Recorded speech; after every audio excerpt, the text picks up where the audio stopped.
وَإِذْ قَالَتْ أُمَّةٌ مِّنْهُمْ لِمَ تَعِظُونَ قَوْمًا اللَّهُ مُهْلِكُهُمْ أَوْ مُعَذِّبُهُمْ عَذَابًا شَدِيدًا قَالُوا مَعْذِرَةً إِلَىٰ رَبِّكُمْ وَلَعَلَّهُمْ يَتَّقُونَ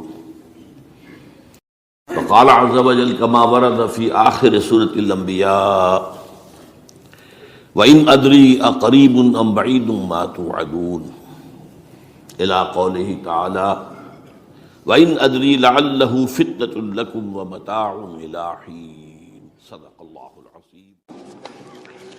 وعن سلمان الفارسی رضی اللہ تعالی عنہ قال قال رسول اللہ صلی اللہ علیہ وسلم لا يرد القضاء إلا الدعاء ولا يزيد في العمر إلا البر رواہ الامام الترمذی رحمہ اللہ۔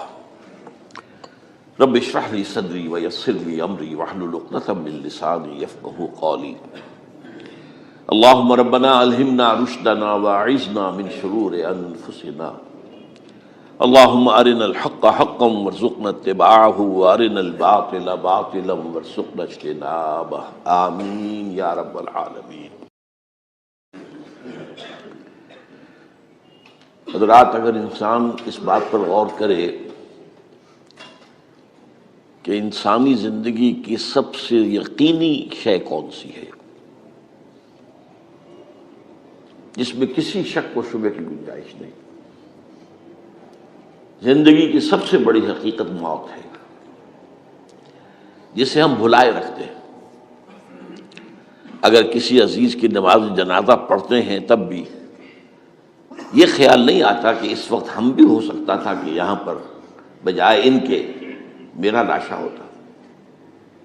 کچھ تھوڑی سی تو ہوتی ہے، قبر میں جب اتارتے ہیں کسی عزیز کو تو کچھ نہ کچھ احساسات کے اندر کچھ حرکت ہوتی ہے، لیکن بس واپس آنے کے بعد پھر آدمی بھول جاتا ہے موت۔ لیکن قرآن مجید نے لفظ یقین استعمال کیا ہے موت کے لیے۔ سورہ حجر کی آخری آیت ہے، حضور سے خطاب کر کے فرمایا وَاعْبُدْ رَبَّكَ حَتَّىٰ يَأْتِيَكَ الْيَقِينُ۔ اے نبی، آپ تو اپنے رب کی بندگی میں لگے رہیے، اس کی اطاعت میں، اس کی فرمانبرداری میں، یہاں تک کہ موت آ جائے۔ تو سب سے یقینی شے حیات انسانی کی موت ہے۔ اسی طرح اس کائنات کی سب سے یقینی شے قیامت ہے۔ کچھ عرصے پہلے تک جب سائنس آئی تھی، خاص طور پر نیوٹن کا دور تھا، آپ کو یاد ہوگا بہت سو کو جو اصول تھے، میٹر از انڈسٹرکٹیبل، میٹر ڈسٹرائے نہیں ہو سکتا۔ عام گمان یہ تھا کہ کائنات ہمیشہ سے ہے، ہمیشہ رہے گی۔ یہ اس دور کا یہ تھا جو ذہنوں میں تصور تھا، جس کو نیوٹونین ایرا آف فزکس کہا جاتا ہے، فزکس کا نیوٹن کا دور۔ اور ویسے وہ بابا آدم ہے، ماڈرن فزکس کا باپ جو ہے وہ اس میں کوئی شک نہیں، نیوٹن ہے۔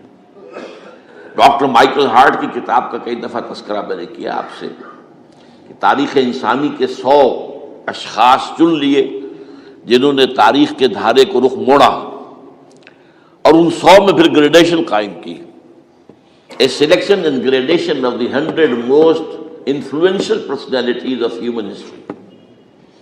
نمبر 1 پر حضور کو لایا، نمبر 2 پر نیوٹن کو لایا۔ یہ ساری جو آپ دیکھ رہے ہیں سائنس کی ترقیاں اور اس کے اکتشافات، انکشافات، ایجادات، یہ سب جو ہے اس کا بابا آدم نیوٹن ہے۔ لیکن نیوٹونین فزکس کے اندر بہت سی خامیاں تھیں جو بعد میں واضح ہوئی ہیں، اور آج کا دور آئنسٹائن ایرا کہلاتا ہے یہ۔ تو اس وقت یہ تھا کہ میٹر انڈسٹرکٹیبل ہے، اب کہتے ہیں نہیں، میٹر تو ڈسٹرائے ہو سکتا ہے، it can change into energy at any time. اور آج تصور یہ ہے کہ اس کائنات کا آغاز بھی ایک خاص وقت پر تھا، بگ بینگ، جس کا ذکر کئی دفعہ میں کر چکا ہوں، اور ایک وقت میں یہ کائنات پھر ختم ہو جائے گی۔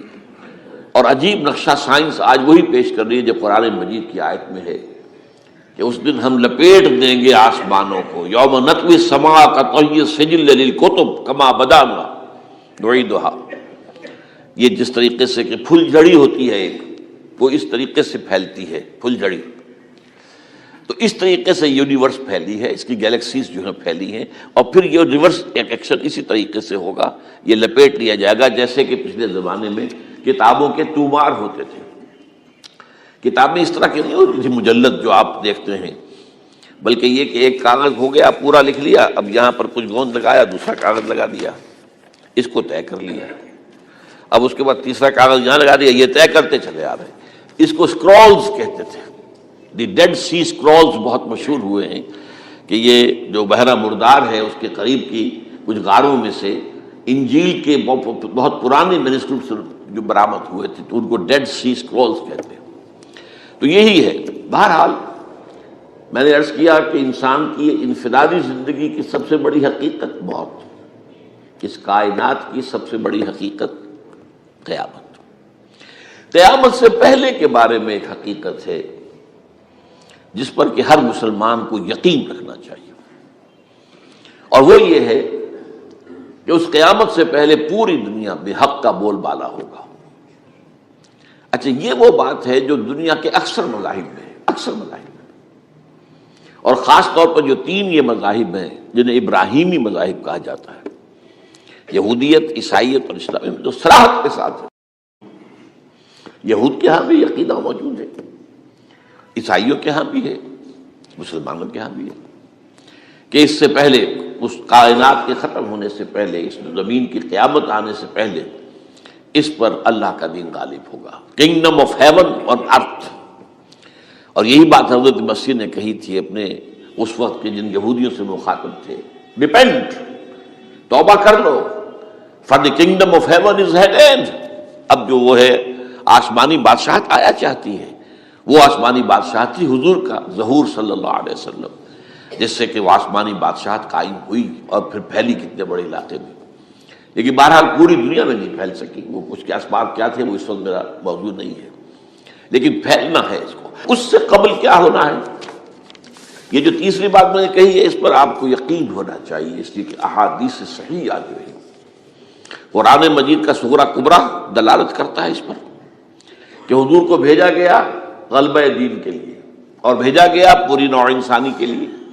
تو جب تک پوری نوع انسانی پر دین غالب نہ ہو، حضور کا مقصد بعثت ابھی مکمل نہیں ہے. اسی کو اقبال نے کہا تھا، وقت فرصت ہے کہاں، کام ابھی باقی ہے، نور توحید کا اتمام ابھی باقی ہے. یہ چمن معمور ہوگا نغمہ توحید سے، ایک وقت آئے گا کہ پورا یہ قرآن جو ہے نغمہ توحید کے ساتھ اس کا جو ہے گونج جائے گا. لیکن یہ کہ ابھی تو نہیں ہوا ہے، نہ ہونا ہے.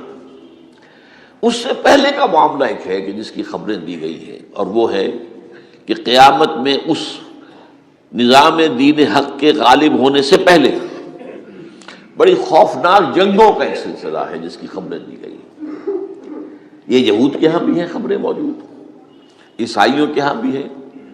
جو بائبل کا آخری باب ہے، ریولیشنز آف سینٹ جان، وہ کاشفات یوحنا ترجمہ کیا جاتا ہے، اور حضور کی احادیث پہ بھی موجود ہے. ملاحم، باب الملاحم، یہ بہت سی کتابوں کے اندر باقاعدہ ابواب ہیں. ایک باب، باب الملاحم، جنگوں کا باب. ان میں سے ایک جنگ وہ ہے جسے کہا ہے اس یوحنا کی مکاشفات میں آرمگدان، اور غالباً اسی کو حضور نے قرار دیا ہے الملحمۃ العظمی، عظیم ترین جنگ، الملحمۃ الکبریٰ. تو یہ بھی یقینی چیزیں ہیں کہ جو ہونے والی ہے. یہ ملاحم کیوں ہوں گے؟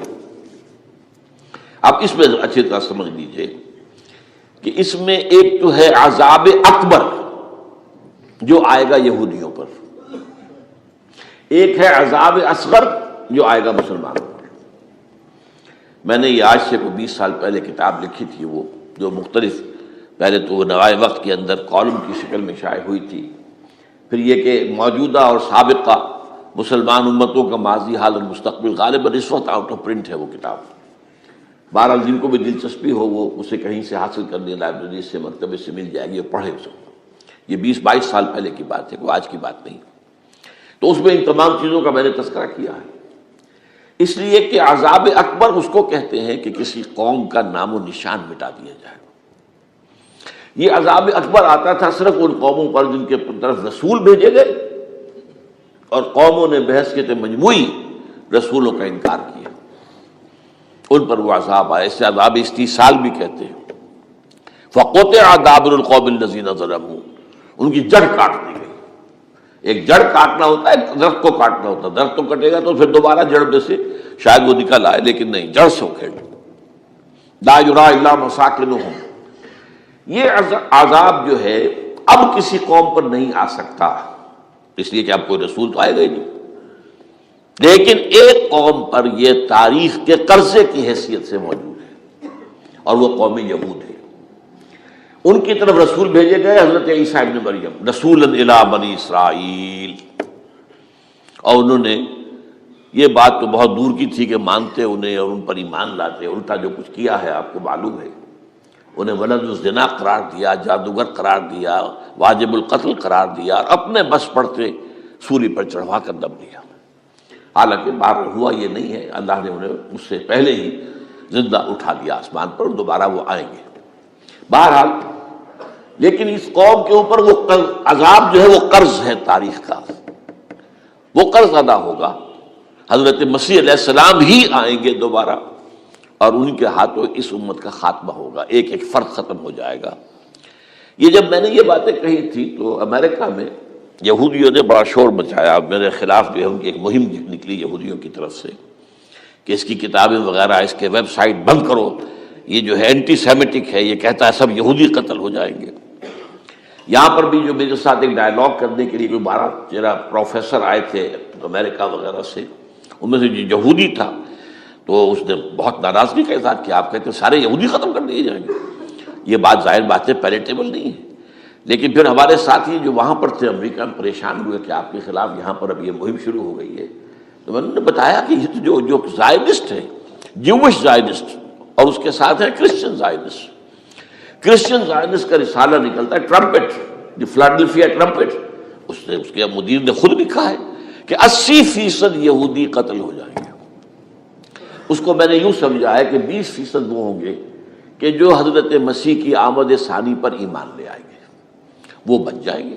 لیکن باقی جو اڑے رہیں گے اس کے بعد بھی تو وہ ختم کیے جائیں گے. تو یہ عذاب الاکبر جو ہے تاریخ کا ایک قرض ہے کہ جو ادا ہوگا، ورنہ کسی اور قوم پر یہ عذاب اکبر اب نہیں آ سکتا. لیکن دوسرے درجے میں یہ عذاب ہوگا امت مسلمہ پر. امت مسلمہ بھی تو عذاب کی مستحق ہو گئی. وہ عذاب جو یہودیوں پر بہت پہلے آئے تھے، ضربت علیہم الذلۃ والمسکنۃ وباؤوا بغضب من اللہ، یہ ایسا کہ نہیں تھا.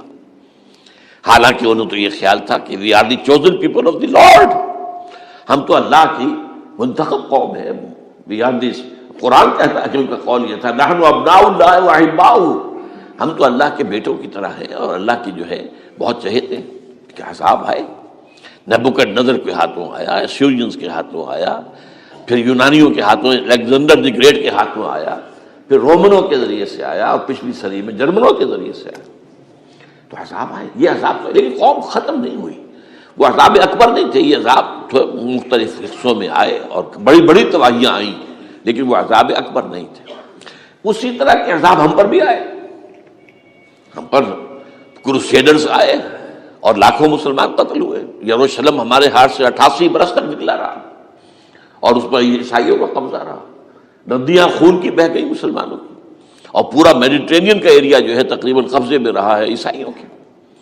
پورا یورپ اس وقت آیا تھا. یہ جو کروسیڈ نا 250 برس تک وہ جاری رہے، waves after waves of the crusaders coming and attacking and conquering this cities. یہ جتنی بھی فلسطین وغیرہ کا علاقہ ہے جس کے اندر ان کا آثار ہے، اور شام کا علاقہ ساحلی. پھر آپ کو معلوم ہے ہمارے اوپر عذاب اس سے بھی بڑا، اس سے کئی گنا بڑا آیا تاتاریوں کے ہاتھوں. کروڑوں کے قریب انسان جو ہے مسلمان قتل ہوئے. پھر اس کے بعد آپ کو معلوم ہے کہ پھر یہ یورپین کولونیلزم آ گیا. جیسے ان پر آئے تھے یونانی اور پھر رومی اور اب پھر جرمن، ہم پر آئے انگریز آئے، کہیں ولندیزی آئے، کہیں ڈچ آئے، کہیں ہسپانوی آئے، کہیں اطالوی آئے، کہیں اسپینیئرز آئے، اور پورا کا پورا عالم اسلام ان کے زیر نگین آیا کہ نہیں آیا. دی کلونیل ایرا جسے آپ کہتے ہیں. تو وہ عذاب ابھی اس امت کے اوپر اور باقی ہے، ایک قرض ہے. اور وہ کیا ہے؟ یہ کلونیل ایرا جب ختم ہوا ہے، ہم آزاد ہونے شروع ہوئے. اب یہ ہمارے لیے ایک امتحان کا مرحلہ تھا بہت بڑا. آزاد ہو کر تم کیا کرتے ہو؟ پہلے تو ہم کہہ سکتے ہیں کیا کریں، ہمارے اوپر تو ہم تو مجبور ہیں، ہمیں غلام بنا لیا انگریزوں نے آ کر، ہمیں فرانسیسیوں نے غلام بنا لیا، ہمیں اطالویوں نے غلام بنا لیا، ان کی طاقت کے آگے ہم بے بس ہیں، لاچار ہیں. ٹھیک ہے، لیکن اب آزادی دے کر فَيَنظُرَ كَيْفَ تَعْمَلُونَ، اب تمہیں آزادیاں دے کر پھر اللہ دیکھے گا تم کرتے کیا کیا ہم نے. جو مسلمان قوم ملک آزاد ہوا اس نے یا تو اپنا قبلہ بنایا واشنگٹن کو یا بنایا ماسکو کو، کسی نے قرآن کو اپنا امام نہیں بنایا. دعائیں مانگتے ہیں وَاجْعَلْهُ لَنَا إِمَامًا وَنُورًا وَهُدًى، لیکن اس کو امام بنانا، اپنا امام بنانا، اس کے پیچھے چلنا، اس کے احکام کو نافذ کرنا، اس کی شریعت کی تنفیذ کرنا، یہ اس کی تہذیب، اس کا تمدن دیا ہوا، اس کا معاشی نظام دیا ہوا، اس کو قائم کرنا، زیرو. اس لیے بہت بڑے عذاب کے ہم مستحق ہیں. بات کڑوی ہے، اچھی نہیں لگے گی، لیکن میں یہ آج سے نہیں کہہ رہا ہوں، میں سن 80 سے یہ باتیں کر رہا ہوں. نوٹ کر دیجیے اس بات کو. البتہ اس میں یہ ہے کہ اس امت کا معاملہ سب کا ایک جیسا نہیں، لیسو سواء، جیسے سورہ آل عمران میں کہا گیا ہے کہ یہ اہل کتاب بھی سب ایک جیسے نہیں، ان میں بھی کچھ نہ کچھ نیک لوگ تھے. امت قائمۃ آناء اللیل، راتوں کو کھڑے رہنے والے، عبادت کرنے والے موجود تھے. عیسائیوں میں احبار اور رہبان جو تھے وہ بڑے نیک لوگ تھے، اس وقت بھی موجود تھے. لیکن بحثیت مجموعی کا معاملہ کیا ہے اس کو دیکھنا پڑتا ہے، بحثیت مجموعی صورتحال کیا ہے. تو صورتحال کیا ہے کہ ہم نے کہیں بھی اللہ کے دین کو قائم نہیں کیا. مذہب تو ہے، لیکن ظاہر بات ہے کہ جرم جو ہے تو پوری امت کا، لیکن سب برابر نہیں ہے. سب سے بڑے مجرم عرب مسلمان. کیوں؟ انہیں اللہ نے جو مقام دیا وہ کسی اور کو نہیں دیا.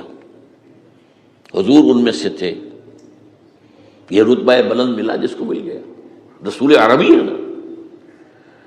نمبر 2، ان کی مادری زبان میں اللہ کی کتاب موجود ہے، انہیں اس کو سمجھنے کے لیے کوئی نئی زبان پڑھنے کی ضرورت نہیں ہے. کوئی ہمارے لیے تو یہ صرف پڑھیں، نحو پڑھیں، یہ پڑھیں، وہ پڑھیں، تب کہیں جا کر اپنی آنکھ سے قرآن پڑھیں، ورنہ ترجمہ پر گزارا کریں. ترجمہ ظاہر بات انسپائر نہیں کر سکتا آدمی. ترجمہ تو سیکنڈ ہینڈ نالج ہے. جب آپ ترجمہ پڑھ رہے ہیں تو گویا کہ آپ اس مترجم کی آنکھ سے پڑھ رہے ہیں، اپنی آنکھ سے تو نہیں پڑھ رہے. لہذا سب سے بڑا عذاب تو ان پر آنا ہے. وہ جو میں بیان کر چکا ہوں گریٹر اسرائیل کے قیام کا معاملہ کیا ہے، تباہی تو انہی ملکوں پر آئے گی نا. وہ شام ہے، عراق ہے، اس کے لیے پہلا قدم اٹھایا تھا، ابھی تو اس کو ناکام بنا دیا ہے. اللہ تعالیٰ کی جو بھی حکمت ہے. جو عراق پر حملہ تھا وہ اصل میں اس لیے تھا کہ گریٹر اسرائیل کی طرف پہلا قدم تھا. شیرون نے کہہ دیا تھا، یہ جو پڑا ہوا ابھی کہیں مرا نہیں ہے. اس نے کہا تھا جیسے یہ صدام کی حکومت ختم ہوئی ہے، اس کے مجسمے گرائے گئے ہیں، کہ ان قریب عراق پر ہمارا قبضہ ہوگا. یہ اصل میں تھا اس گریٹر اسرائیل کی طرف پہلا قدم. لیکن بات ہونا نقشے جو اب آ رہے ہیں دنیا میں اب تو بہت عام ہو گیا. 1906 سے 2006 سے چھپا ہوا نقشہ ہے وہ، اور ہمارے اخبارات میں اس کا آدھا ابھی آیا ہے. باقی آدھا تو دیا ہی نہیں گیا ہے. باقی آدھا ہے مڈل ایسٹ سے متعلق. وہاں جو نئی تقسیم ہونی ہے، عراق کے 3 حصے ہونے ہیں. ایک حصہ کردستان کے ساتھ مل جائے گا، وہ گریٹر کردستان، ایران کا کردستان، عراق کا کردستان، ترکی کا کردستان ملا کر ایک کردستان. جیسے ہمارے ہاں پاکستان کا بلوچستان، افغانستان کا بلوچستان اور ایران کا بلوچستان ملا کر گریٹر بلوچستان بنے گا. یہ ممکن نقشہ، یہ نقشہ تو اس میں دیا گیا ہے جو اب اخبارات میں چھپے. وہ اگلا حصہ جو ہے وہ میں آپ کو بتا رہا ہوں. اور جو سعودی عرب کے ٹکڑے ہوں گے کہ ایک چھوٹی سی ریاست بنا دی جائے گی مکہ مدینہ شہروں کے اوپر مشتمل. یہ ویٹیکان ہوگا، جیسے ویٹیکان سٹی ہے روم کے اندر، یہ عیسائیوں کا ایک بڑا مرکز ہے. تو ایک چھوٹی سی حکومت اسے کہتے ہیں، علیحدہ ہے. وہاں اطالوی حکومت کا قبضہ نہیں ہے، وہاں پہ ان کی اپنی حکومت ہے، پوپ کی حکومت ہے. ایسے ایک ویٹیکن، گویا کہ ایک مسلم ویٹیکن بنا دیا جائے گا مدینہ. یہ ان کے نقشے ہیں. یہ نہ سمجھے کہ ایسا ہوگا، یہ تو اللہ جانتا ہے. لیکن یہ کہ جو ہوگا وہ تو میں نے کئی دفعہ کہا، وہ تو اللہ کو معلوم ہے. یمکرون و یمکر اللہ، وہ اپنی سی چالیں چل رہے ہیں، اللہ اپنی چال چل رہا ہے. لیکن نقشوں کی یہ بہرحال اس میں جو بھی ہے یقیناً ایک حد تک کامیابی انہیں ہوگی جس کی خبریں ہمیں دی گئی ہیں. گریٹر اسرائیل ایک دفعہ قائم ہوگا، سعودی عرب سے بھی شمالی حصہ لے لیا جائے گا. مدینے میں داخل نہیں ہو سکیں گے بس. اچھا، مکے کو وہ کلیم نہیں کرتے، مکے سے انہیں کوئی سروکار نہیں ہے. لیکن یہ کہ مدینے کو وہ کہتے ہیں یہ ہمارا ہے، ہمیں یہاں سے نکالا گیا تھا، اور وہاں لیکن حدیث میں ہے کہ مدینے میں داخل نہیں ہو سکے گا دجال اور اس کی جو فوج ہے، لیکن باقی شام، عراق، فلسطین، لبنان اور ترکی کا جنوبی حصہ اور مصر میں جو ہے یہ سینائی پیننسلا کے ساتھ ساتھ سارا، وہ اس پر تو رو رہے ہیں ابھی تک یہودی کہ کیوں واپس کر دیا سینائی پیننسلا، 1967 وار میں ہم نے جیتا تھا اسے، بعد میں وہ اسحاق ریبن اور یاسر عرفات کے درمیان دوستی کروائی تھی کلنٹن نے، جس کے نتیجے میں وہ واپس آیا ہے، لیکن یہ کہ وہ واپس لے گئے، اور اس کے علاوہ جو فرٹائل علاقہ ہے نائل کے ڈیلٹا کا وہ بھی ان کی شامل ہے۔ تو اس ظاہر بات ہے جب یہ ہوگا تو بڑی تباہی آئے گی، اس میں تو کوئی شک ہی نہیں۔ تو سب سے بڑی تباہی مسلمانان عرب پہ آئے گی، اور کیوں کہ مستحق ہیں اس کے، انہوں نے اس کے باوجود کہ قرآن ان کی اپنی زبان میں ہے، انہوں نے اس قرآن کو اپنا امام نہیں بنایا۔ نمبر 2 پر میں ہمیشہ کہتا رہا ہوں کہ جو مسلمانان عجم، اگر فرض کیجئے کہ 140 کروڑ مسلمان اس دنیا میں ہیں تو 30 کروڑ کے قریب جو ہیں وہ عرب ہیں، باقی 110 کروڑ جو ہیں، 1 ارب سے زیادہ تو غیر عرب مسلمان ہیں۔ ان میں سب سے بڑے مجرم جو ہے وہ ہم مسلمانوں نے پاکستان، ہم نے ایک تقسیم کرائی اسلام کے نام پر، ہم نے کہا کہ ہم اسلام کا نظام قائم کریں گے، اور اللہ نے ہمیں معجزے کے طور پر ملک عطا کر دیا پاکستان۔ اب قمری حساب سے 63 برس گزر چکے ہیں، جو آپ 61 کہتے ہیں، اگر قمری حساب رکھیں 63 برس ہو چکے، کہاں ہے وہ اسلام؟ لہذا مستحق۔ لیکن اب اس میں یہ ضرور ہے کہ ابھی پاکستان کے معاملے کو میں سمجھتا ہوں کہ ہینگنگ ان دی بیلنس والا معاملہ ہے، ابھی نہیں کہہ سکتے، اللہ تعالیٰ شاید کوئی توفیق دے دے، کوئی معجزہ ہو جائے، کیونکہ میرا تو یقین یہ ہے کہ یہ قائم بھی معجزے سے ہوا ہے، جس پر میں نے تفسیراً کتاب میں لکھا ہوا ہے اپنی استحکام پاکستان، اور اب کوئی دوبارہ معجزہ ہو سکتا ہے، اور وہ معجزہ کیا ہوگا کہ پوری قوم میں توبہ کی ایک کیفیت پیدا ہو جائے، اللہ کے کرنے سے ہو سکتی ہے۔ تمام انسانوں کے دل جو ہے اللہ کی 2 انگلیوں کے مابین ہے، حضور نے ہمیں خبر دی ہے، جدھر چاہتا ہے پھر دیتا، تو کوئی عجب نہیں کہ ایسا ہو جائے۔ بہرحال اس اعتبار سے میں آپ سے عرض کر رہا ہوں کہ یہ پاکستان کے بارے میں نے جو آپ کو 2 آیتیں سنائی ہیں سورہ انبیاء کی، اس آخر کے حصے میں آئی ہیں سورہ انبیاء میں، وَإِنْ أَدْرِي أَقَرِيبٌ أَمْ بَعِيدٌ مَا تُوعَدُونَ۔ دیکھو لوگوں، مجھے یہ معلوم نہیں ہے کہ جس عذاب خدابندی کا تم سے وعدہ کیا جا رہا ہے وہ قریب آ گیا یا دور ہے، یہ حضور سے کہا جا رہا ہے، قل، آپ یہ کہہ دیجیے، إِنْ أَدْرِي أَقَرِيبٌ أَمْ بَعِيدٌ مَا تُوعَدُونَ۔ ساتھ ہی یہ بھی فرمایا وَإِنْ أَدْرِي لَعَلَّهُ فِتْنَةٌ لَكُمْ وَمَتَاعٌ إِلَىٰ حِينٍ، اور مجھے نہیں معلوم، ہو سکتا ہے کہ یہ تمہارے لیے ایک فتنہ بن کر معاملہ آ گیا ہو اور ابھی تمہیں اور مہلت دے دی جائے۔ اس حوالے سے ہم نہیں کہہ سکتے، اب آپ کو معلوم ہے میں تفصیل سے بیان کر چکا ہوں جس طریقے سے مجموعی طور پر پاکستان کا گھیراؤ کیا گیا ہے، اور جس طریقے سے یہ جتنا نیو کونز کا اور کرسچن اور جو جیوش زائنسٹ ہیں، اور اب ان کے اندر اضافہ کیجیے ہندو زائنسٹ کا، اب یہ جس طریقے سے گھیرے کے اندر لے رہے ہیں پاکستان کو، جس طرح بھارت کی فوج افغانستان میں بھی آ رہی ہے، اس نے اپنے کتنے قونصل خانے کھولے ہوئے ہیں افغانستان میں، کس لیے؟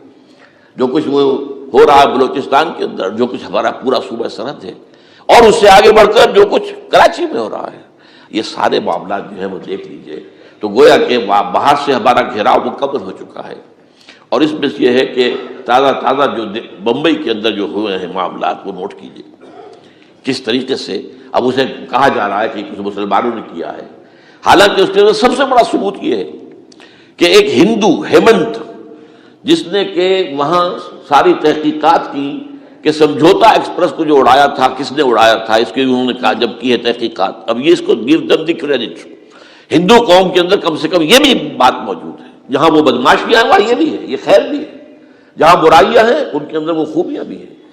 ان کا ایک کمیشن ہے، اس نے صاف ایک ہندو کو، اور ہندو بھی سرونگ کرنل کہا یہ ہے ماسٹر مائنڈ، اس نے کروایا، اور وہ گرفتار ہوا، serving kernel of Bharat army. تو اب ظاہر بات ہے کہ اس کو مارا گیا ہے ممبئی میں، اس کو مسلمان کاہے کو مارے گئے؟ مسلمانوں کا تو وہ کہ محسن تھا، وہ مسلمان کس وجہ سے اسے مارے گئے؟ اسے مارنے والے کون ہیں؟ وہی ہندو زائنسٹ کہہ لیجیے ان کو، یا ہندو تشدد پسند کہہ لیجیے، جو پاکستان کو ختم کرنے پر تلے بیٹھے ہوئے ہیں۔ یہ ان کا در حقیقت کام ہے کہ اس شخص نے اتنی بڑی حرکت کی کہ ہمیں جو ہے ہماری سازش کو بے نقاب کر دیا۔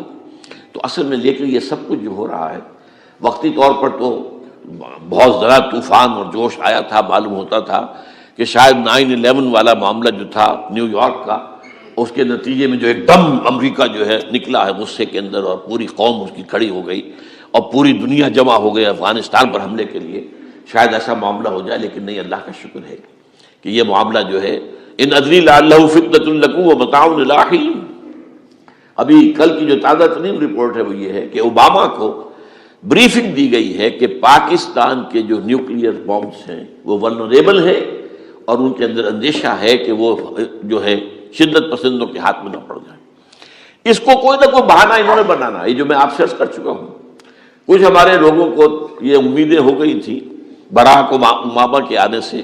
یہ میں نے پھر اس کے بعد ایک مضمون میں پڑھا ہے، آپ کے لیے بھی نئی بات ہوگی. براک کا لفظ جو ہے اس میں یہ بھی اسلامی ہے، یہ برکت سے ہے، اس لیے کہ اس کا باپ جو ہے وہ سواحلی علاقے کا، سواحلی زبان جو ہے کینیا کا ساحلی علاقہ جو ہے وہ سواحلی زبان جو ہے اس میں عربی کی بڑی آمیزش ہے، کیونکہ وہ تو بہت قریب ہے نا، عرب سے کتنا فاصلہ ہے، وہ درمیان میں وہ ریڈ سی ہے، بڑا چھوٹا سا سمندر ہے، تو سواحلی زبان میں عربی اثرات ہیں. تو یہ برکت والی بات، جیسے ہم کہتے ہیں کسی کا نام برکت حسین، برکت علی، تو یہ وہ ہے براک برکت والا، براک حسین اور پھر حسین کا موجود. تو اس سے بڑی توقعات ہو گئی تھی، لیکن نظر یہ آ رہا ہے کہ جو بش کا ایجنڈا تھا، اس لیے کہ اصل میں اس کی پالیسی بنانے والے میں آپ کو بتا چکا ہوں کوئی ایک فرد نہیں ہوتا وہاں تو پورے ادارے ہیں، بڑے بڑے تھنک ٹینکس ہیں. اور یہ ثابت ہو گیا ہے کہ اس اوباما نے آتے ہی سب سے زیادہ کٹر جو زائرس تھا امریکہ کے اندر، جس کا نام ہی اسرائیل ہے، اسرائیل رحم جو ہے، اسرائیل رحم ایمانویل، اس کو اپنا بنایا chief of the white house staff. اور یہ وہ شخص ہوتا ہے کہ جو گویا کہ جس کے گھیرے میں ہوتا ہے صدر امریکہ کا. صدر سے کون مل سکتا ہے یہ فیصلہ کرے گا، کون نہیں مل سکتا یہ فیصلہ کرے گا، کون سی رپورٹ صدر تک جائے گی یہ فیصلہ کرے گا، کون سی رپورٹ روک لی جائے گی یہ فیصلہ کرے گا. تو گویا کہ صدر کے کان بھی ہو، صدر کی آنکھ بھی ہو، لہذا صدر جو ہے اس کے تو اوپر گھیرا ہوتا. اور اس سے بھی آگے بڑھ کر نوٹ کیجئے، میں نے آپ کو پہلے بتایا بھی تھا، ساؤتھ ایشیا کے لیے اس نے اپنا ایڈوائزر بنایا ہے ایک ہندو کو. اس کا نام ہے سونال شاہ.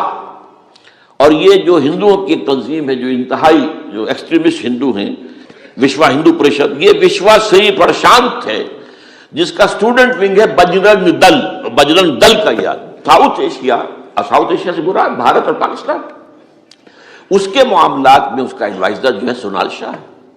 تو حالات جو ہے اس اعتبار سے انتہائی یوں سمجھیے کہ خطرناک ہے. اور دوسری طرف اندرون معاملہ کیا ہے؟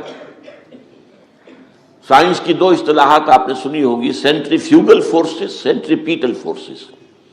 سینٹریفیوگل وہ ہوتی ہے کہ جو مرکز سے توڑنے والی ہوتی ہے، بھاگتا ہے ہر ایک مرکز کو چھوڑ کر، یہ سینٹریفیوگل فورسز.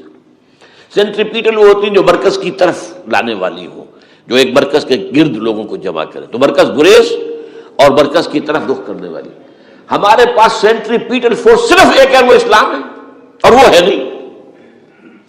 ہر چند کہیں کہ ہے، نہیں ہے. کہاں ہے نظام؟ کہاں ہے مذہب؟ تو ہے، مذہب تو انڈیا میں بھی ہے، مذہب امریکہ میں بھی ہے، مذہب کی تو کوئی کمی نہیں ہے. فاسٹسٹ گروئنگ ریلیجن میں نے بارہا کہا ہے دنیا میں مانا جا رہا ہے کہ اسلام، لیکن مذہب دین کہیں نہیں. حضور بھیجے گئے تھے دین کو غالب کرنے کے لیے.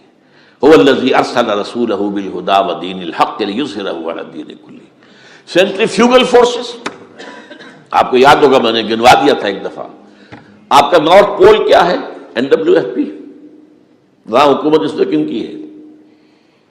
وہ اسد یار ولی، جس کا دادا، جس نے پاکستان میں دفن ہونا گوارا نہیں کیا، جن کا پختہ موقف یہ ہے، اس کے باپ کا بھی ولی خاں کا یہ تھا کہ انگریز نے بنایا ہے، پاکستانی انگریز کا بنایا ہوا ہے، یہ انگریزی سازش کے نتیجے میں وجود میں آیا. And they believe in that. اور اس کے ساتھ مولانا فضل الرحمان ہیں جن کے والد مرحوم نے یہ کہا تھا کہ اللہ کا شکر ہے ہم پاکستان کے بنانے کے گناہ میں شامل نہیں تھے. یہ ہیں اس وقت وہاں کی فورسز. اور جنوب میں نہ معلوم کب سے ان کا نقشہ بن رہا ہے، جب سے یہ MQM قائم ہوئی تھی، مہاجر قومی موومنٹ تھی، بعد میں انہوں نے اپنا رنگ بدلا ہے، کچھ تبدیل کیا ہے، لیکن یہ کہ اصل میں تو وہی ہے. گرگٹ رنگ بدل رہے تو اس کی فطرت تو نہیں بدلتی، ہے تو وہی اردو اسپیکنگ. اور اب جو ہنگامے ہو رہے ہیں وہ پختون اور اردو اسپیکنگ کے درمیان ہنگامے ہو رہے ہیں، اور زیادہ پٹھانوں کو مارا جا رہا ہے، ان کی دکانیں جلائی جا رہی ہیں. یہ بسیں وسیں جتنی جلتی ہیں وہ اس لیے کہ زیادہ تر ٹرانسپورٹ جو ہے وہاں پر وہ پختونوں کے ہاتھ میں ہے. یہ وزیری وغیرہ لوگ جو ہے محسود ہیں، یہ لوگ ہیں وہاں پر جو ہے. اکثر و بیشتر بہت سے مساجد کے اندر آپ کو جو امام ملیں گے وہ پٹھان ملیں گے، جو پہرے دار ملیں گے وہ پٹھان ملیں گے. بہت بڑی تعداد ہے، لیکن یہ کہ اس کے اوپر وہاں پر فساد شروع ہو گیا. بلوچستان کا معاملہ سب کو معلوم ہے. تو اندرونی طور پر جو سینٹریپیٹل فورس ہو سکتی تھی اس کو ہم نے کیا نہیں مضبوط، کمزور سے کمزور تک کرتے چلے گئے. اور اب جو کچھ ہو رہا ہے، اب مضامین آ رہے ہیں، آئلی قوانین میں تبدیلیاں کیوں کی جا رہی ہیں. یہ جو کانفرنس ہوئی تھی جو یو این او کے اندر، بیجنگ +5 کانفرنس، جو بات اس میں طے اور اس میں یہ تھا طلاق کے معاملے میں مرد اور عورت کو بالکل برابر کر دیا جائے. اب وہی کر رہے ہیں آپ. یہ سفاری آئی کائے کے لیے؟ جیسے مرد طلاق دے سکتا ہے عورت بھی طلاق دے سکتا ہے. اسلام میں یہ نہیں ہے. اسلام میں یہ ہے کہ عورت طلاق لے سکتی ہے، دے نہیں سکتی. وہ لے گی یا تو شوہر سے خود کہے بھائی تم مجھے آزاد کر دو، تم نے مجھے مہر دیا تھا میں واپس کرتی ہوں، یا یہ آدھا لے لو، یا یہ ہے کہ وہ اپنے بڑوں سے بزرگوں سے اور اس کے بڑوں بزرگوں کو بیچ میں ڈالے، یا عدالت میں جائے. عدالت اگر کو قائل کر دے گی کہ عدالت کے واقعی اس کے معاملات ان کے صحیح اب نہیں نبھ سکتے، وہ سیپریٹ کر دیں گے. وہ ایک ہے خلا لی جا سکتی ہے، طلاق دی نہیں جا سکتی. یہ فرق رکھا گیا. اسلام میں مرد اور عورت اسینشلی برابر ہیں. As human beings they are equal. کوئی فرق نہیں، کوئی اونچا نہیں، کوئی نیچا نہیں. جو بھی انسان کے اندر شرف انسانیت ہے، اشرف المخلوقات ہونے کا جو مقام حاصل ہے، وہ مرد کو بھی عورت کو بھی ہے. ان میں کوئی فرق نہیں. لیکن جب ایک مرد اور ایک عورت مل کر ایک خاندان کی بنیاد ڈالتے ہیں، اب وہ برابر نہیں ہے. الرجال قوامون علی النساء. کوئی بھی انسٹیٹیوشن ہو اس میں دو برابر کے سربراہ نہیں ہو سکتے. دونوں کا اختیار ایک جیسا ہو تو کیسے چلے گی گاڑی؟ چل ہی نہیں سکتی. آپ ڈائریکٹر جو ہے 100 بنا لیں، مینیجنگ ڈائریکٹر ایک ہوگا. ظاہر بات ہے دو تو نہیں ہو سکتے. لہذا انسٹیٹیوشن فیملی کے لیے اسلام نے جو نظام دیا ہے، یہی طلاق کا معاملہ ہے، وراثت کا معاملہ ہے. عورت کے ذمہ کچھ اور کام لگائے ہیں، مردوں کے ذمہ کچھ اور کام لگائے ہیں. مرد ذمہ دار ہے، کفیل ہے، لہذا وراثت میں اس والد کی طرف سے 2 حصہ ملتا ہے. لڑکی کی کوئی ذمہ داری ہے ہی نہیں. وہ تو بلکہ شادی بھی ہوگی تو شوہر سے مہر لے گی، لڑکا شادی کرے گا تو مہر دے گا. تو یہ تمام چیزیں جو ہے آرٹیکولیٹڈ ہیں، یہ ایک دوسرے کے ساتھ منطقی طور پر جڑی ہوئی ہیں، اور وہ جو ہے تباہ کرنے کر تلے ہوئے ہیں ہمارے خاندانی نظام کو. عورت اور مرد کو برابر کر دیا جائے. یہ سارا، اور اس سے پہلے جو آیا تھا معاملہ وہ بھی تقریباً یہ ہے کہ زنا کے معاملے سے جو خوف ہو سکتا تھا عورت کو وہ ختم ہو جائے. اس لیے کہ عورت کا معاملہ کیا ہے، اگر زنا سے حمل رہ گیا تو اس کا ثبوت تو آ گیا، کوئی اور گواہ ہے یا نہیں ہے، یہ حمل کہاں سے لائی ہو تم؟ ٹھیک ہے، طے کیا کر دیا. پرچہ بھی درج نہیں ہو سکتا اس کا جب تک کہ 4 چشمدید گواہ جا کر کسی مجسٹریٹ کے سامنے گواہی نہ دیں کہ ہم نے اپنی آنکھوں سے دیکھا ہے، تب پرچہ درج ہوگا، تحقیق اس کے بعد ہوگی. یہ کہاں ہوگا؟ اس کا مطلب ہے وہ خوف ختم، جو خوف ہو سکتا تھا، جو عورت کو روکتا ہے. ایک تو یہ کہ ہمارے ہاں وہ جو بھی آبادی کا معاملہ تھا اور یہ جو برتھ کنٹرول کے معاملے نے آ کر خوف ختم کیے تھے، اور اس کی باقاعدہ جو ہے امریکہ میں، یورپ میں تعلیم دی جاتی ہے. ٹین ایجرز کو اسکولوں کے اندر سکھایا جاتا ہے کہ تم جو چاہو کرو، لیکن یہ کہ یہ ذرا یہ احتیاط کرو، بس اللہ نہ خیر سمجھ. وہی اسی رنگ پر ہماری تہذیب کو لے جانا چاہتے ہیں. اب یہ دونوں نقشے ایسے ہیں کہ جس کے نتیجے میں جیسا کہ میں نے عرض کیا، محسوس ایسا ہوتا ہے. یہ میں ابھی کہہ رہا ہوں، میں یقین سے نہیں کہہ سکتا. وَإِنْ أَدْرِي لَعَلَّهُ فِتْنَةٌ لَكُمْ وَمَتَاعٌ إِلَىٰ حِينٍ. ہو سکتا ہے، ہوپنگ اگینسٹ ہوپ، ہو سکتا ہے کوئی معجزہ آ جائے اللہ تعالیٰ کی طرف سے. جیسے کہ پہلے معجزہ آیا تھا تو خدایا آن کرم بارے دیگر کو نے اللہ دوبارہ بھی معجزہ دکھا، اور ان تمام سختیوں سے، ان تمام سے ہمیں گزار کر اس کا امکان موجود ہے. امکان کو میں نفی نہیں کر سکتا، اس لیے کہ اللہ کی قدرت ہے. یخرج الحی من المیت، مردے سے زندہ کو برآمد کرتا ہے. ایک قوم مر چکی ہو، اس میں سے ایک زندہ قوم برآمد ہو جائے. جیسا کہ میں نے پچھلے سال جو تحریک چلی تھی، جو وکلا کی، تو میں نے کہا تھا کہ مجھے یہ گمان ہوا کہ میں یہ سمجھ بیٹھا تھا کہ یہ قوم بالکل مر چکی ہے، لیکن نہیں، جان ہے۔ یہ میں اس سے پہلے یہ جملہ کہا کرتا تھا، it's no use whipping the dead horse, لیکن میں نے کہا نہیں، جان ہے اس میں۔ ہمارے ہاں کا پڑھا لکھا طبقہ، تعلیم یافتہ لوگ، انہوں نے جو سختیاں جھیلی ہیں، جس طریقے سے کہ مصائب برداشت کر کے انہوں نے اس تحریک کو برقرار رکھا، اب تک رکھا ہوا ہے، یہ بہت بڑا کارنامہ ہے، اور اس سے معلوم ہوتا ہے، اس سے کچھ نہ کچھ امید کی کوئی کرن پھوٹتی نظر آتی ہے۔ لیکن باقی جو لوگ کہتے ہیں کہ نہیں بس یہ تو بنا ہے اللہ کے حکم سے اور قائم رہے گا، ان سے میں کہا کرتا ہوں کہ وہ اللہ کی سنت سے واقف نہیں ہے۔ اللہ کی سنت سزا کی بھی تو ہے نا۔ اللہ تعالیٰ رسی دراز کرتا ہے، ایک دم کھینچ بھی لیتا ہے، یہ بھی اللہ کی سنت ہے۔ مہلت دیتا ہے، پھر ایک دم جو ہے ایک وقت کے اوپر آ کر فیصلہ بھی کر دیتا ہے۔ تو عجب نہیں، ڈرتے رہنا چاہیے، کچھ پتہ نہیں۔ ما غرک بربک الکریم، یہ قرآن مجید میں یہ مضمون کئی بار آیا ہے کہ لوگوں کو بعض اوقات شیطان جو ہے یہ دھوکہ، اللہ بڑا کریم ہے، بڑا غفور ہے، بڑا رحم کرنے والا۔ بھائی وہ کریم ہے، غفور ہے، لیکن منتقم بھی ہے۔ انا من المجرمین منتقمون، ہم ان مجرموں سے انتقام لے کر رہیں گے۔ وہ تو منتقم بھی تو ہے، وہ سزا بھی تو دیتا ہے۔ اس نے جہنم جو ہے یہ کوئی ڈیکوریشن پیس کے طور پر تو نہیں بنائی ہے، کس لیے بنائی ہے؟ وہ تو ہم نے فیصلہ کیا ہے، لَأَمْلَأَنَّ جَهَنَّمَ مِنَ الْجِنَّةِ وَالنَّاسِ أَجْمَعِينَ، یہ میں نے طے کیا ہوا ہے۔ تو اللہ تعالیٰ جو ہے سزا بھی دیتا ہے، تو اللہ تعالیٰ ہمیں سے بچائے۔ بہرحال ہو سکتا ہے کہ اس کے بعد بھی اللہ تعالیٰ ہمیں اور مہلت دے دے، اور اس مہلت کے لیے اس کرنے کا کام کیا ہے؟ کرنے کا کام یہ ہوگا دعا اور توبہ۔ پہلے توبہ کی جائے پھر دعا، ورنہ دعا قبول نہیں ہوتی۔ پہلا کام توبہ ہے۔ یا ایھا الذین آمنوا توبوا الی اللہ توبۃ نصوحا، اے اہل ایمان اللہ کی جناب میں توبہ کرو، خالص توبہ۔ کیا مطلب ہے؟ اپنی زندگیوں میں سے شریعت کے خلاف، ویسے بھی اخلاقیات کے خلاف، جھوٹ، دغا، فریب، دھوکہ، غبن، سب کو ختم کرو۔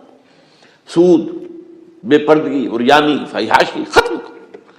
طے کر لو کوئی شریعت کے خلاف اور اخلاقیات کے خلاف، صرف شریعت نہیں، ایک بنیادی انسانی اخلاقیات ہوتی ہیں، اس کے سارے تقاضے پورے کرنے جو ہمارے یہاں ختم ہو چکے ہیں۔ میں نے جیسا کہ بارہا کہا ہے کہ اس وقت دنیا کی سب سے بڑی منافق ترین قوم جو ہے مسلمانان پاکستان ہے۔ جھوٹ اور وعدہ خلافی، اور اس کے ساتھ جو ہے وہ غبن کا معاملہ جتنا ہمارے ہاں ہے، آپ پوری دنیا میں آپ کو کہیں نہیں ملے۔ تو اس لیے پہلے توبہ کی جائے اور پھر دعا کی جائے۔ اس لیے میں نے آپ کو حدیث سنائی ہے کہ اللہ کا فیصلے کو بھی کبھی کبھی دعا جو ہے لوٹا دیتی ہے، لیکن وہ دعا کب ہو؟ جب آپ نے اللہ کے ساتھ اپنا معاملہ صحیح کر لیا ہو۔ فرمایا حضور نے، جو میں نے ترمذی کی روایت آپ کو سنائی، لا يرد القضاء الا الدعاء، اللہ کا فیصلہ بھی کبھی کبھی اللہ تعالیٰ کسی فیصلے کو مؤخر کر دیتا ہے۔ حضرت یونس علیہ السلام کی قوم پر اللہ کا فیصلہ آ چکا تھا، عذاب کے آثار شروع ہو چکے تھے، بری قوم نے توبہ کی، اللہ تعالیٰ نے عذاب کو جو ہے وہ وہاں سے ہٹا لیا ان کے سروں پر سے، اور ایک مدت تک کے لیے انہیں مہلت بخشی دے دی۔ تو اس کے لیے تو یہ ہے کہ توبہ کی جائے اور دعا کی جائے، اور اس میں یہ ہے کہ اس میں اس توبہ کا ایک حصہ لازماً یہ ہونا چاہیے کہ ہم طے کر لیں کہ اللہ اب مجھے اپنی بہترین توانائیاں، اپنی قوتیں، صلاحیتیں، وسائل خرچ کرنے ہیں اور تیرے دین کو قائم کرنے کے لیے۔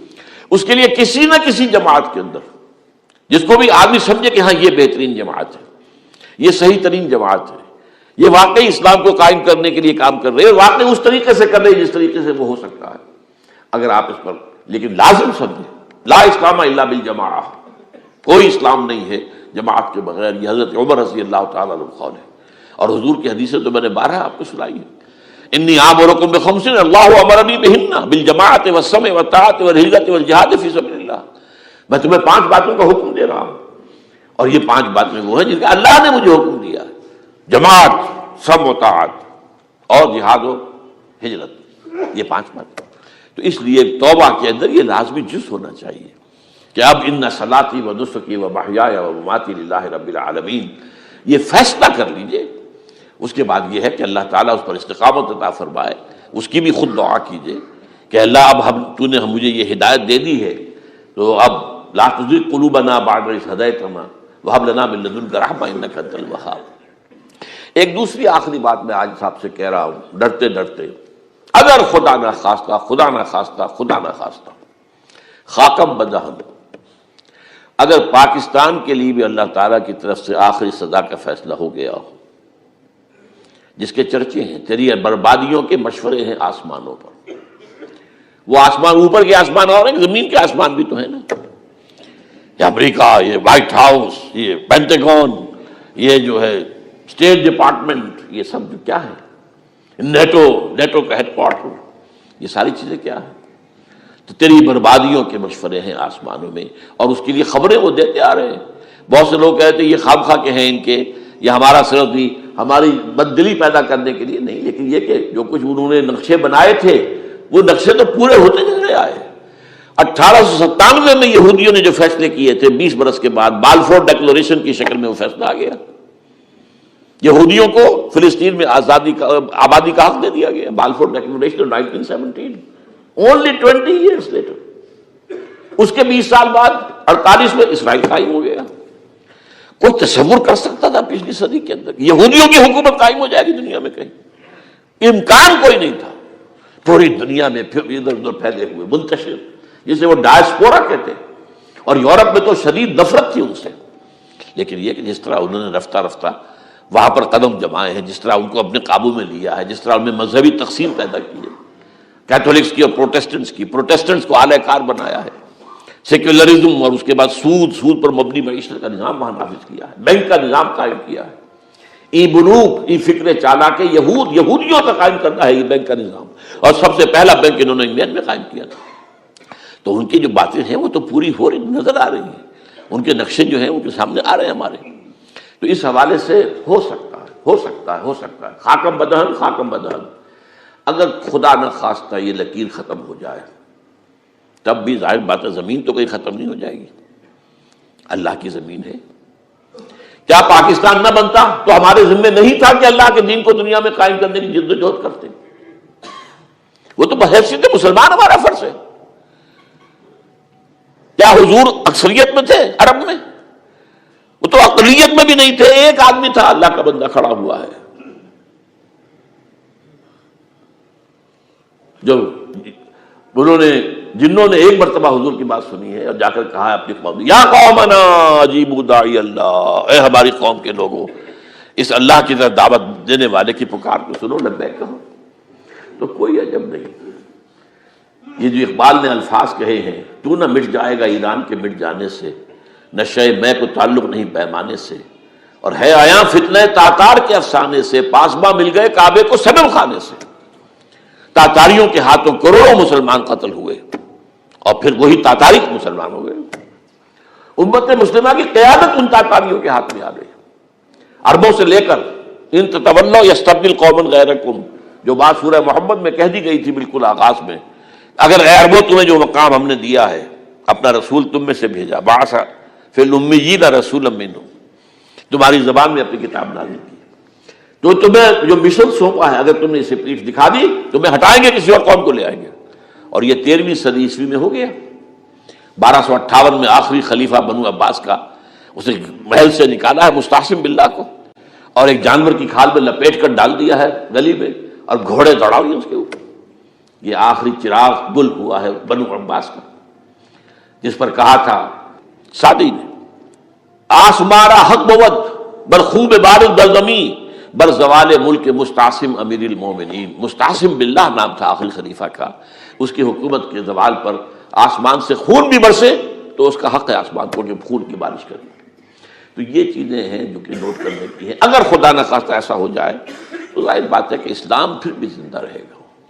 ہم مر سکتے ہیں، اسلام نہیں مرے گا، اسلام کو تو رہنا ہے۔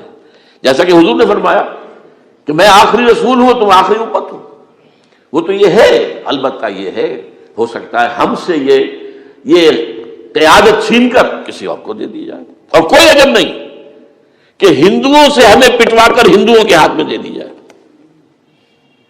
تاریخ کی میں مثال دے رہا ہوں، ہے آیا فتنہ تاتار کے افسانے سے، پاسباں مل گئے کعبے کو صنم خانے سے۔ آخر ہندوستان میں 20 کروڑ مسلمان ہے کہ نہیں، بلکہ زیادہ ہے۔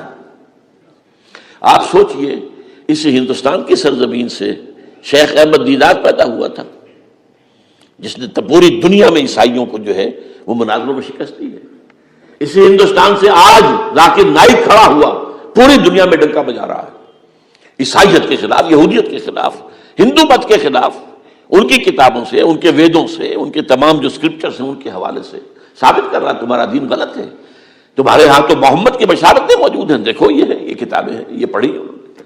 میں نے کبھی کہا تھا مولانا علی میاں رحمۃ اللہ علیہ سے کہ مولانا، میں یہ گیا تھا ان کے پاس ملاقات کے لیے، میرا خیال ہے کہ سن 82-83 کی بات ہے، کہ میں اور کسی سے تو توقع نہیں رکھتا لیکن آپ سے توقع رکھتا ہوں کہ آپ زیادہ روشن خیال علماء میں سے ہیں، کہ آپ ندوۃ العلماء لکھنؤ کے اندر آپ سنسکرت کی تعلیم کو لازمی کریں تاکہ آپ کے فارغ التحصیل لوگ نکلیں تو وہ پڑھ سکیں ویدوں کو کہ ویدوں میں کیا لکھا ہوا ہے. ہندو کے ذہن کو تو سمجھے کہ ہندو کا ذہن ہے کیا، اس کا فکر کیا ہے، اس کی سوچ کیا ہے، اس کے عقائد کیا ہیں. جو وہ ظاہر کر رہے ہیں وہی ہے یا واقعی ان کی کتابوں میں کچھ اور ہے. آج ہمارا بھی ظاہر بات ہے کہ آج اسلام جو ہے کوئی تازیوں کے جلوسوں سے کوئی اسلام کو پہچانے، یا جو پیروں کے مقبروں کے اوپر جو ہے صوفیہ کے جو عرس ہو رہے ہیں اس کے حوالے سے اسلام کو پہچانے گا تو کیا وہ صحیح اسلام کو پہچانے گا؟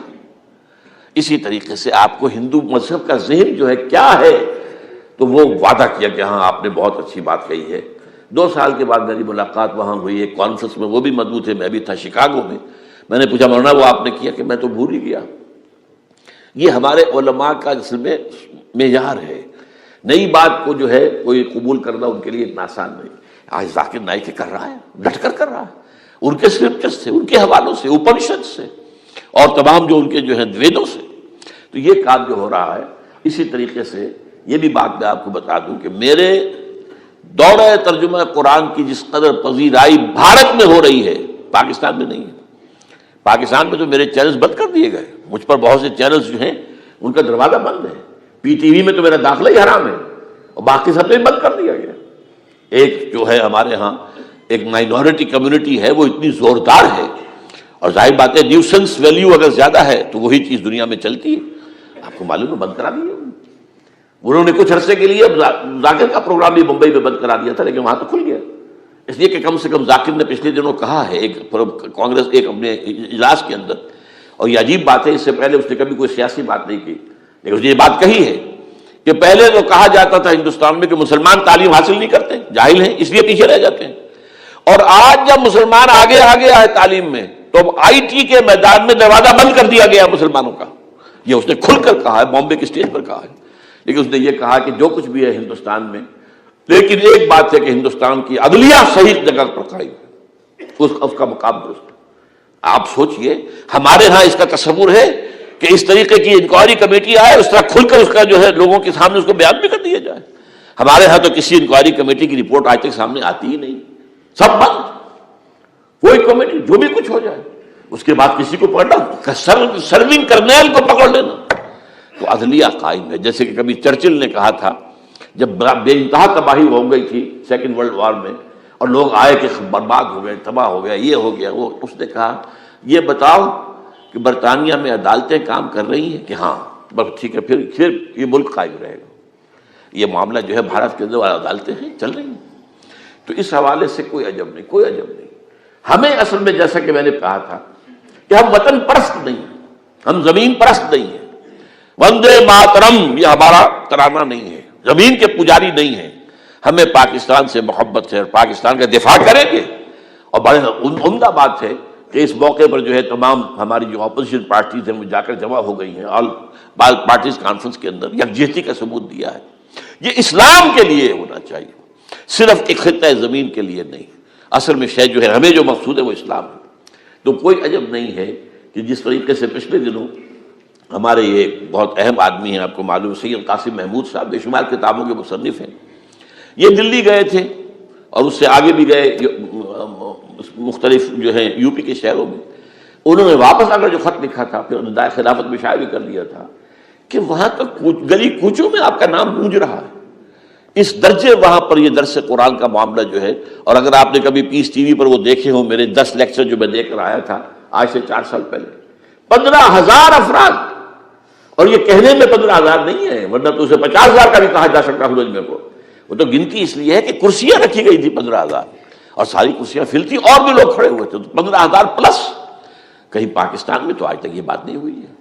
لیکن یہ کوئی عجب نہیں، قرآن مجید میں سورہ انعام میں نقشہ کھینچ دیا گیا ہے۔ حضور سے کہا گیا اے نبی آپ مایوس اور بددل نہ ہوں، اگر یہ مکے والے ہماری اس کتاب قرآن کی قدر نہیں کر رہے تو ہم نے ایک قوم کو تیار کر رکھا ہے جو اس کی ناشکری نہیں کریں گے، ناقدری نہیں کریں گے۔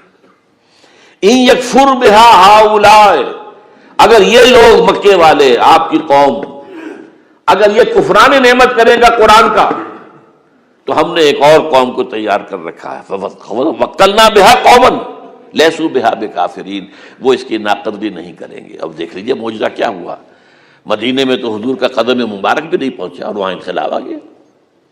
آپ کے دو ادنا خادم، ادنا شاگرد گئے ہیں، اور مصعب بن عمیر اور عبداللہ بن ام مکتوم جو نابینا تھے رضی اللہ تعالیٰ عنہما، اور وہاں انقلاب آ گیا، دونوں قبیلے ایمان لے آئے، ساری ان کی جو ٹاپ کی لیڈرشپ تھی ایمان لے آئی، اور وہ یثرب جو ہے مدینہ النبی بن گیا، وہ دارالہجرت بن گیا۔ تو کوئی عجب نہیں، تو ہمیں تو چمٹے رہنا ہے اسلام کے ساتھ، اور اس کے لیے اپنی جد و جہد کو جاری رکھنا ہے، اور اس ملک کے اندر بھی ہر خیر کی بات کی ہم دعوت دیتے رہیں گے، مشورے دیتے رہیں گے۔ البتہ یہ ہے کہ لوگ کہہ سکتے ہیں کہ تم کس قوم کو، یہ تو ختم عذاب ہونے والا ہی ہے، بس کس کو ڈرا رہے ہو؟ تو اس لیے میں نے آیت پڑھی تھی، اذ قالت امۃ منہم لم تعظون قوما اللہ مہلکہم او معذبہم عذابا شدیدا، جبکہ ایک قوم نے کہا کیوں ان کو واعظ کہہ رہے ہو، کس لیے؟ کچھ حاصل نہیں، اب ان پر تو اللہ کا عذاب آ کر ہی رہے گا اور عذاب علیم آ کر رہے گا۔ تو انہوں نے جواب دیا قالوا معذرۃ الی ربکم، ہم اپنے رب کے حضور میں جا کر معذرت تو پیش کر سکیں گے، اے اللہ ہم چمٹے رہے تیرے دین کے ساتھ، اے اللہ ہم نے اپنے آپ کو وابستہ کیے رکھا، اپنی بہترین صلاحیتیں اور قوتیں اور اپنی توانائیاں صرف کی ہیں اے اللہ اس کام کے لیے۔ اور یقین کا لفظ میں نے شروع میں کہا تھا آپ سے، موت اور قیامت، اور دو مرتبہ آیا ہے قرآن کے بارے میں، ان ھذا لھو الحق الیقین، انہ الحق الیقین۔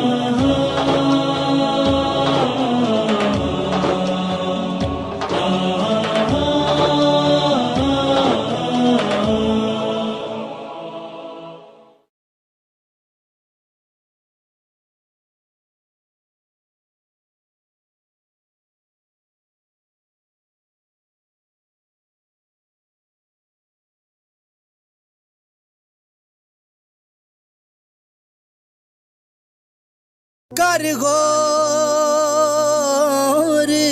کر غور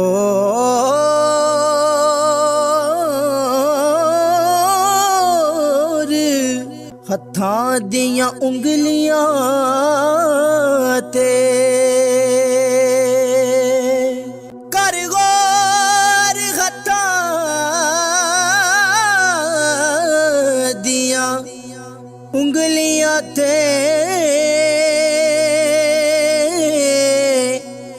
ہر ایک وچ فرق ضرور ہے، انج فرق ہے ساری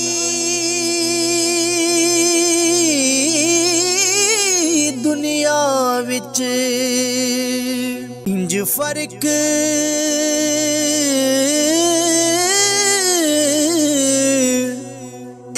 فرق ہے ساری دنیا وچ، کوئی ظالم تے